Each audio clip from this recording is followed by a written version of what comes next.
Welcome to the Selling in the Motor Trade podcast, in association with symcotraining. This is the weekly podcast where we share best practice, tips and ideas on how to sell more cars, improve your service department, and generally put more profit into your dealership or dealer group. I'm your host, Simon Bowkett. Now, some of you probably already know me as Skippy. I want to start by saying thank you for taking the time to listen to this podcast.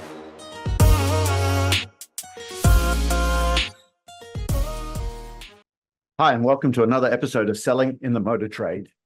Today, this is really going to be focusing on UK dealers. So I know we have people in Ireland, Australia, Canada, America, around the world following us. In fact, we had a look at the numbers the other day. We got so many people in Brazil and Spain, and I hope you can understand this half Australian, half English accent now. But the reason why we're going to focus on UK dealers, because it was just announced that we can sell guaranteed asset protection again, GAP. Most people in the UK will know that it was back in February 2024. There was a pause on GAP where they were analysing, can we sell it or not? And quite frankly, we just weren't allowed to continue with it. It's been analysed. There are some dealer groups out there deciding not to go ahead and sell GAP again. But hey, listen, I've got to say, a lot of our clients are saying, you know what, we think it's a good product. The margin might not be in it what it was before, but we're going to offer it to customers and let them decide, which I always felt that was the right thing to do. Okay, we always say, let the customer be the judge if this is good or bad for them. Don't you decide as a salesperson if it's good or bad. So I just want to refresh some of the ways we can talk about GAP insurance, when we should bring it up. Okay, how we should bring it up, what objections we should talk about to deal with this, because we've got lots of people that may not have done it for the last, 6 months or something like that. Okay, so again, please be careful. We have other people listen to this in other countries around the world, in America. In the UK, we do have treating customers fairly. We've got the Financial Conduct Authority. There's so many legislation, which we're not going to go into on this, that you need to make sure. So if you're a salesperson that stumbled across this in the UK, you must go and speak to your management to find out what your dealer group has decided to do. Make sure the regulation in your state, if you're in Queensland, what regulation, there's no way we can know all the regulations in Texas, what you should do on this, okay? We're just going to talk about some sales ideas here to introduce this product, okay?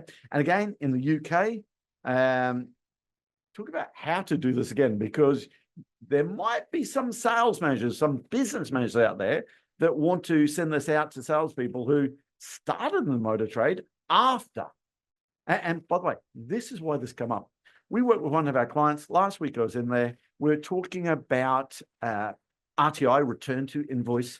That's what they call it in their particular business, or asset protection or gap insurance.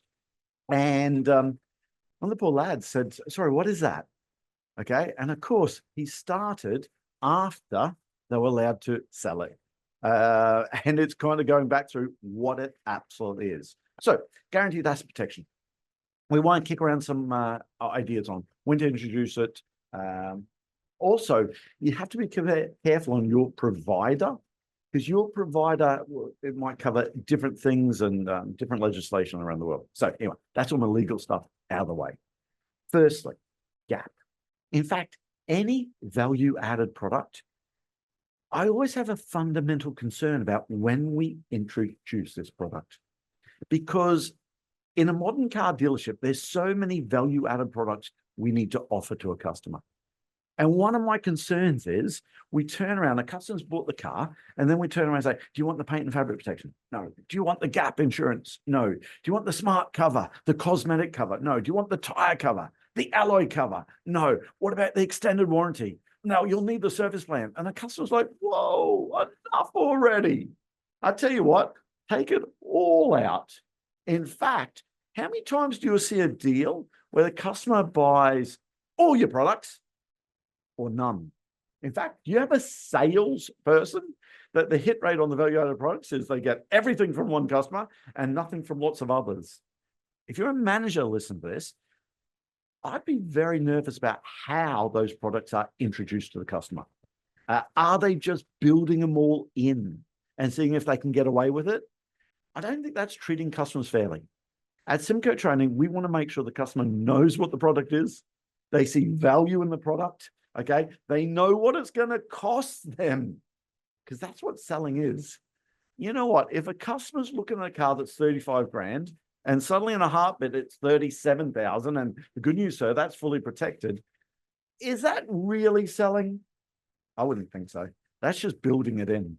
And I know that some sales people out there will say, oh, that's how we used to sell it years ago. Hey, guys, that's probably why we had issues with this. Let's make sure the customers know what it is. Because I got to tell you, if a customer knows what it is and how it protects them, and let the customer decide, I can tell you, it's a great product for lots of people. There's lots of people had so much value out of these products there. Just let the customer know what it is. And funny enough, when they do, some people say, yep, we'll go ahead with that. Okay. Also, UK specifically, there is the treating customers fairly, but when we can offer the product, okay, when the clock starts ticking, if you're brand new to the industry, you'll hear this phrase banded about. There's got to be 2 clear business days in between presenting the product and asking customer, do they want to go ahead with it? There's this weird opt-out things. Again, legislation, speak to your management about what you can do. But first bit, let's spread the sale of these products throughout your sales process. So you're not hitting the customer at all at once. So let's just take gap.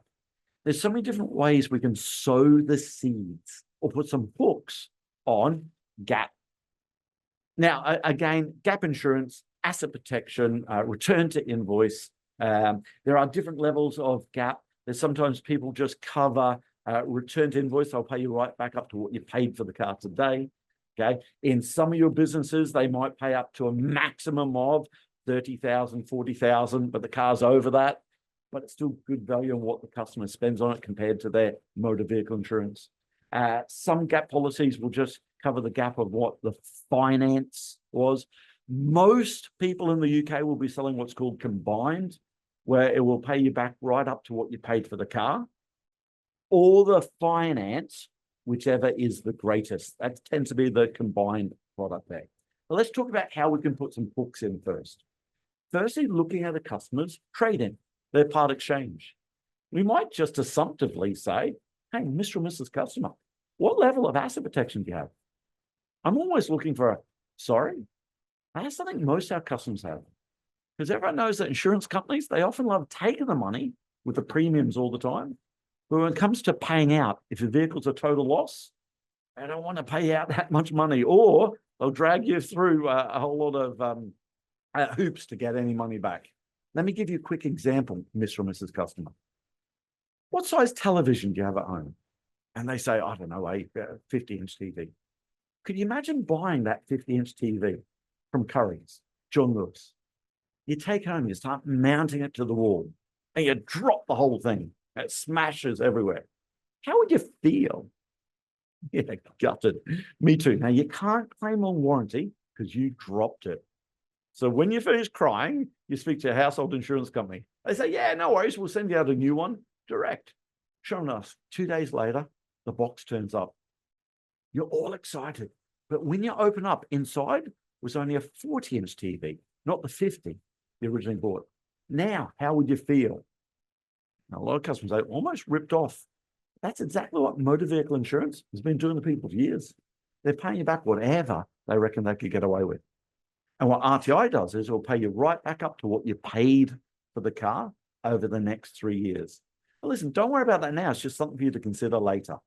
That might be one hook that you might be able to put in. Now, we're not selling the product, okay? We're not going through the whole lot. We're not asking them, do they want to buy it? All we're doing is saying, hold on, if that's what most people have, maybe I need to have a look at it. What I'm always looking to do is open people's minds up to listen to what the presentation is on it before you start talking about it. Now, again, there is a demands and needs, and I keep harping on about legislation. Speak to your management on that one. But that's one hook you might do. Or you might do the 2-car flippy flip. Now, I know we use this extensively in dealerships where you can do it because it works really well. The 2-car flippy flip is hey, Mr. and Mrs. Customer, what level of asset protection you have? Now, we might be presenting the new car now. We might be talking about the crumple zones of the car. You might be talking about the ISOFIX child seats. You might be talking about the smart city brake support on that Mazda. You might be talking about at speeds from 2 kilometers an hour up to 24 kilometers an hour. If you get distracted, okay, by that pretty boy, that pretty girl walking down the road, you're not going to have to explain to anyone who you're looking at because this car's going to stop for you. In fact, it speeds over that if a crash is inevitable, okay? Whenever you talk about the safety stuff and the crumple zones and airbags, you might then tie it into gap. Now, Mr. Customer, it speeds over that. If the car is in a collision, well, with most of our customers, with the RTI, we'll be able to get them into a lovely new car. I take you have RTI in your car, or I take you have asset protection in your car. What's that? Now, here's the 2-car flippy flip. That's something most of our customers have. Let me show you what I mean. We've got 2 identical cars here, Mr. Customer, and we show them a picture of 2 cars, okay? One is at 10,000, one's at 10,495. If they're identical in every way, which car would you really prefer to buy? Now, of course, every customer says the cheap one. Don't blame you. I do exactly the same thing. It's now 2 to 3 years down the track. Your vehicle's a total loss, okay? Now, which car would you prefer to own? Now, of course, the 2 cars we showed, one is at 10,000. The other one is at 6. Of course, well, the one at 10. See, the difference is that one's just got RTI. All return to invoices, it returns you right back up to what you paid for the car today over the next 3 or 4 years, whatever your policy is. That's something most of our customers have, but listen, don't worry about it now. It's just something for you to consider later. Again, we believe these hooks are important before you get into that full presentation. You've got to open people's minds up to listen to what the presentation is, okay? So you can talk about on their car, presenting the new car, okay? You might actually, if it's a remote sale, you might be when the people pick the car up. And Mr. Customer, can I ask you a cheeky question? How much are you paying for the insurance on your lovely new A4? Now, if they say it's, I don't know, 700, cheeky question, sir, but if the best quote you could get was 866 a year for insurance, as opposed to 700, will it really stop you wanting to own this? I don't know, whatever the car is. Will it really stop you wanting to own that Q5? Not really. Well, listen, that's all it would cost you to protect the price of that car for the next 3 years with the RTI. Let me show you what I mean. Okay. Or if they say, cheeky question, Mr. Customer, but how much are you paying for insurance? Well, it's 70 quid a month. Cheeky question, sir. But if the best quote you could get for insurance was actually £83, 86 pence a month, would it really have stopped you wanting to own that C-Class? Not really. Why? You know what? That's all it costs you to protect the whole amount of that car for the next 3 years. Let me show you what I mean. Then you can go into your full presentation. Now, guys, on this podcast, most people listen to the podcast, we can't show you the full presentation, okay?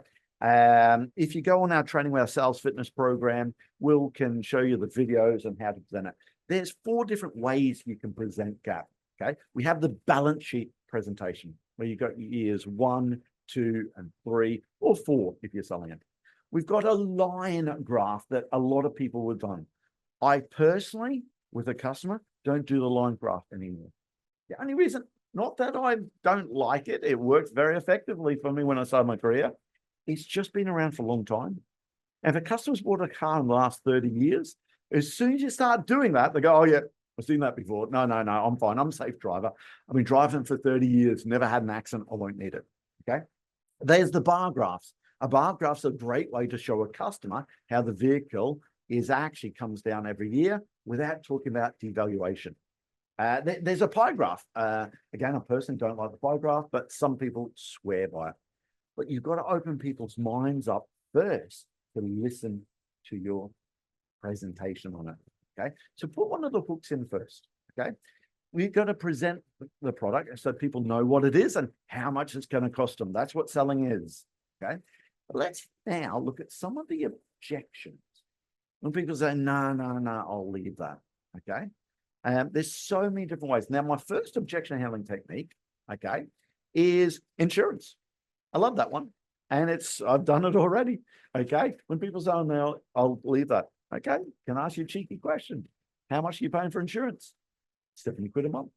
If the best quote you can get for insurance was 83, 86 a month, would it really stop you wanting to own that car? Not really. Well, that's all you're talking about for the full protection over the next 3 years, not just the small amount the insurance company wants off you each month. It just gets into people's heads. No, by the way, that 83, 86, that's just at a 499 policy. If you're selling it at 399, if you're selling it higher than that, okay, in different countries around the world, obviously just divide it over the 36 or 48 months, okay? That's if someone's paying it monthly. That's my first line of defense, okay? Tends to work well because you use that on handover, you use it early on in the process when you're going through the presentation on it. Another one, number 2 that I like to talk about is a mobile phone. So UK based. And the customer said, you know what? I'm a safe driver. I've been driving for 30 years, never had an accident, or won't be needing that. Okay, sure, Mr. Customer, but couldn't help but notice you've got a mobile phone there. Is that iPhone, is it? Okay, Samsung, doesn't matter. Hey, listen, if you're to buy that outright, not on a contract from a, I don't know, a car warehouse, a place like that, how much do you reckon they'd charge you for that? Invariably, the customer says, I don't know, about £1,000. Okay. If you were to take their insurance, how much a month do you reckon they'd charge you? Last time I checked, it was $14.99. Let's have a look at that, Mr. and Mrs. Customer. You got £1,000 product and they're charging $14.99 to protect it. But over the next 36 months, that works out at £539. They're charging $539 for protecting a £1,000 product. Now, listen, you're looking at a 20, 30, 40, 50,000 product. And actually, we're just asking the equivalent of $13.86 a month to protect that. If they're charging you $529 to protect a £1,000 product, does it make sense to spend $13.86 a month to protect that £20,000 product? But listen, so that's a great way to get into a customer's mind the actual value they're getting for it. Okay. Now, with that one, be careful. I've had lots of salespeople love the idea of it, but then they say to a customer, "Oh, I noticed you've got a phone there. Do you have it insured?" Now, if a customer says no, I think you're almost knackered. Okay, because my phone personally is not insured. Okay, so I didn't say, is your phone insured? I said, if you were to take their insurance.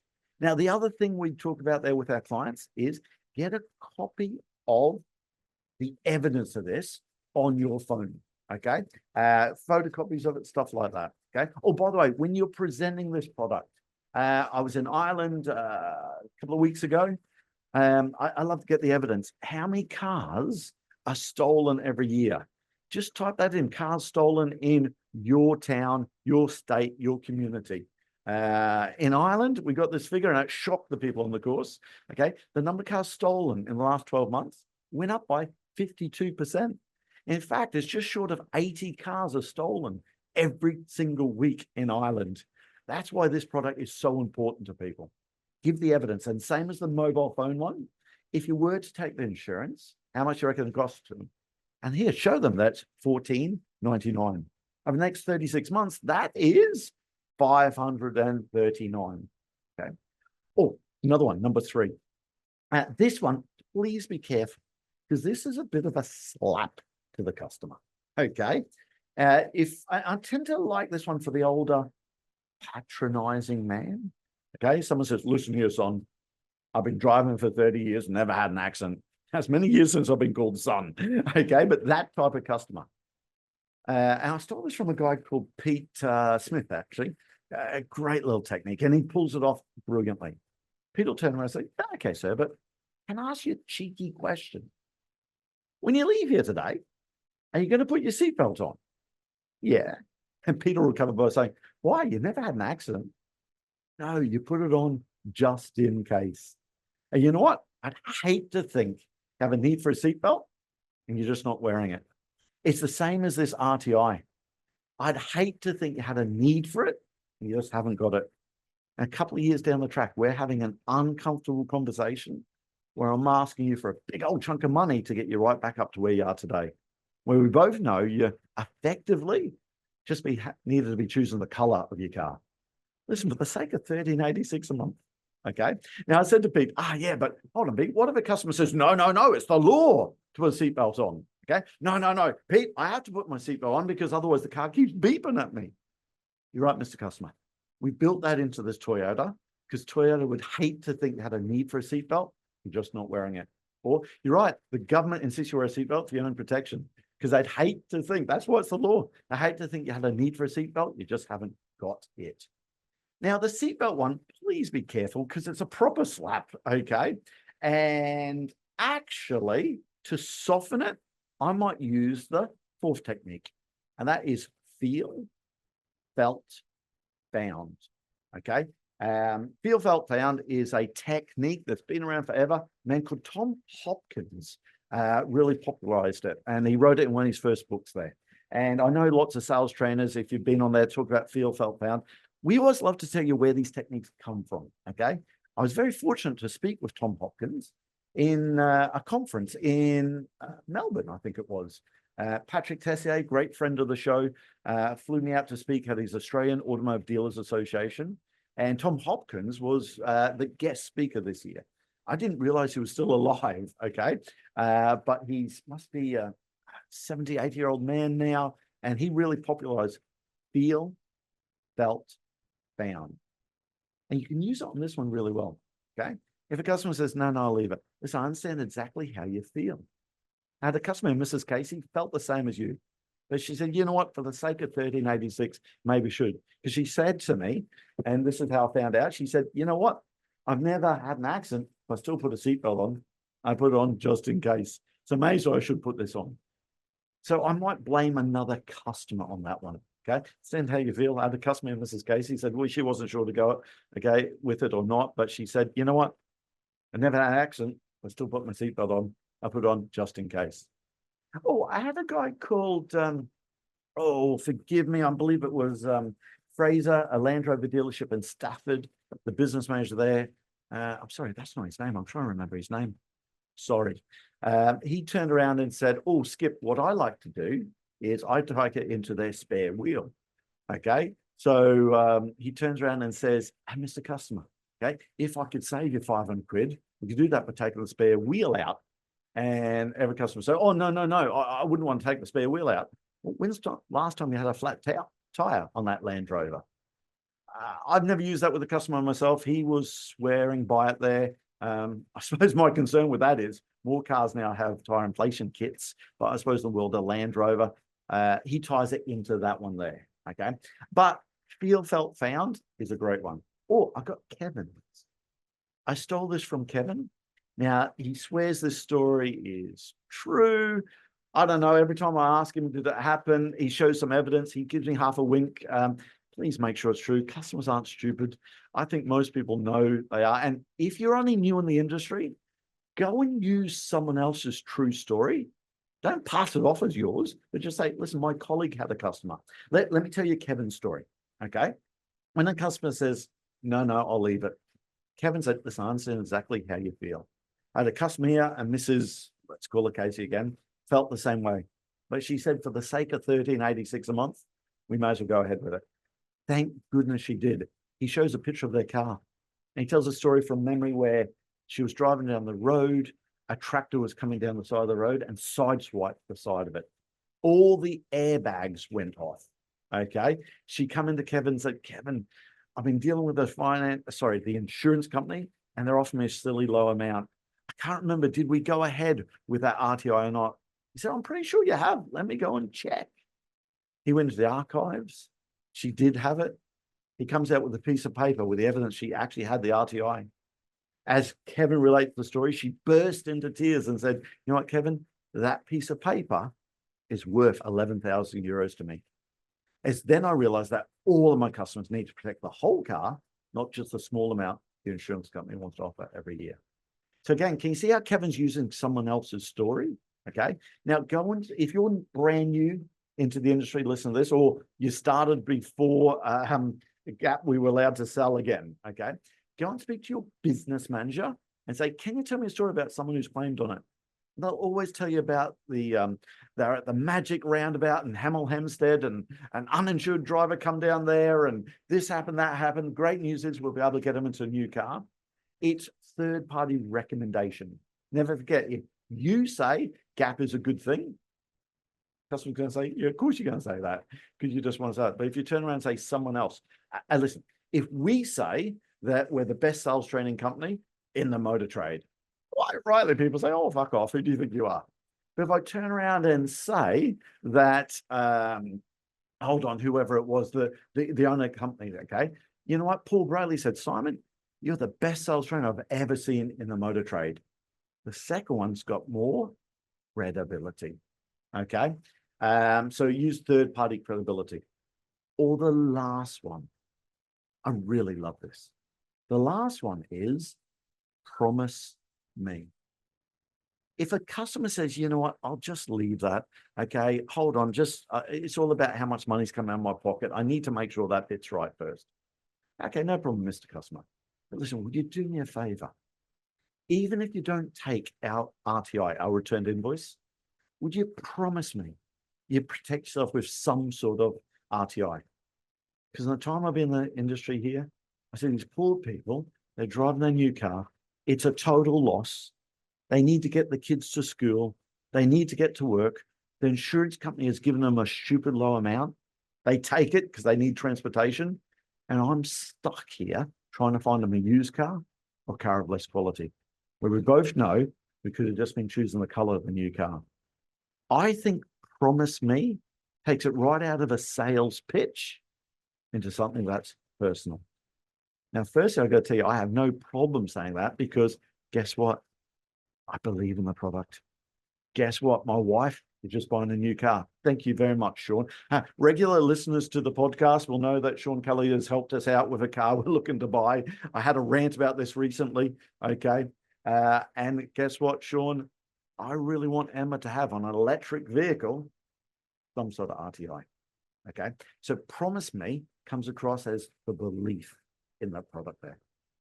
Listen, guys, clearly we can't do a full course. At symcotraining, we do one day on a value-added products. We spend one day on talking about all the value-added products. Listen, come and talk to us. We'll come into your business. We'll talk about all your value-added products, how to offer them, when to offer them. Make sure your sales guys know exactly how to do it. That course, you get your money back straight away because if we can move the needle on your value-added products, it pays for it. Come and talk to us about that if you want. There's my sales pitch there. But this one here, let's get back into offering gap if you can. Anyway, that about does it for now. And again, thank you to everyone that's subscribing or hit the follow me button. I don't know if you're doing this on Spotify or Apple. Just hit that follow me button there and you get a reminder every Thursday when it comes through. And listen, it really does help the podcast just go from strength to strength and get these messages out to as many people as can, because it's all about sharing tips and ideas on how to sell more cars, sell more parts and service, make more profit for people in the motor trade. Thanks again. That just leaves me to say that all details of this episode and other episodes on the selling in the motor trade can be found on our website, symcotraining.co.uk. Go there to get a copy of our book, Words That Sell Cars. Go there to sign up to a free trial of our Sales Fitness online sales training program. Easiest way to get hold of me is Simon Bowkett through LinkedIn. Thank you.